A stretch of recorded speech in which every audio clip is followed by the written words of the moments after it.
वज़ीर-ए-आज़म शहबाज शरीफ ने कौमी सलामती कमेटी का हंगामी इजलास आज तलब कर लिया है।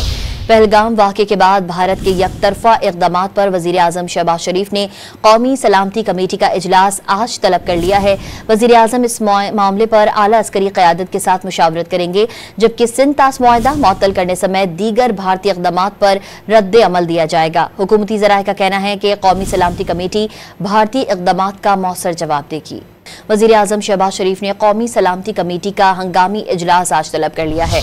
पहलगाम वाक़े के बाद भारत के यकतरफा इक़दामात पर वज़ीर-ए-आज़म शहबाज शरीफ ने कौमी सलामती कमेटी का इजलास आज तलब कर लिया है।